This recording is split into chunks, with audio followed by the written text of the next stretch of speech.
How presidential power has expanded. Introduction. The presidential power has considerably expanded since the ratification of the U.S. Constitution. It involves a number of reasons, including changes in political culture, executive branch precedents, the expansion of the federal government and its agencies, the modern world's emergencies, and partisan politics. The current essay aims at describing how presidential power has expanded since the founders drafted the Constitution. In order to cover the topic, the following elements will be considered in detail. They include reasons for and means by which presidential power expanded since the ratification of the Constitution, the influence of wars, emergencies, and the media on the expansion of presidential power, and the impact of the other branches of government. Main body. Since the ratification of the Constitution, presidential power has dramatically expanded. It was previously believed that Congress could be a potentially dangerous power, and thus, it was divided into two parts, the House and the Senate, to limit and control its credentials. At present, the situation is directly opposite. The president is a much more powerful actor compared to Congress. Religious people might find references to the topic of presidential powers in the Bible. Let every person be subject to the governing authorities. For there is no authority except God, and those that exist have been instituted by God. For secular people, presidential powers are described in Article 2 of the U.S. Constitution.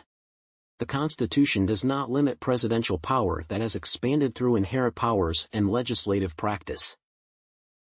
Concerning the reasons for the expansion of presidential power, first of all, it is the fact that the president inevitably becomes the focus of national power and culture. It is especially true in today's world, where the president's figure is under the scrutiny of TV, the internet, and radio coverage. The president is widely associated with public hopes and expectations in all spheres. The fact that people and media give the president considerable responsibility expands his power. Second, apart from the political culture, it is the executive branch precedents that further expanded presidential power. Legal presidential power could not be contracted, as the office of legal counsel, which states what the president is allowed to do, relies on his acts on predecessors. Following this logic, it is impossible to imagine a more constitutionally constrained presidency. Another reason that led to the presidential power expansion is the expansion of the federal government and its agencies. Almost all spheres of American daily life are connected and depend on the work of executive agencies. For instance, the head of those agencies, the Federal Trade Commission or the Federal Reserve, are appointed by the president and thus highly influenced. It should be said that presidential power expansion became possible, as other branches of the government, Congress and the Supreme Court and inferior courts, did not restrict it.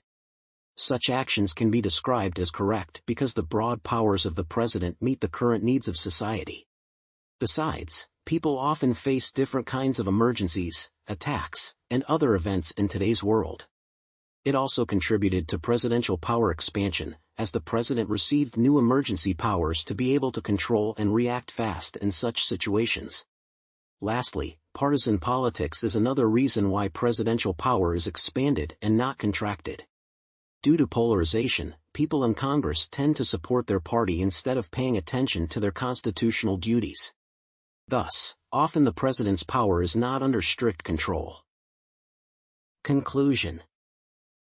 In conclusion, it should be stated that the present essay has explored and discussed how and why presidential power has expanded since the founders drafted the Constitution. The dramatic expansion of presidential power can be explained through numerous processes that occurred simultaneously. It includes changes in political culture, executive branch precedents, the expansion of the federal government and its agencies, the modern world's emergencies, and partisan politics.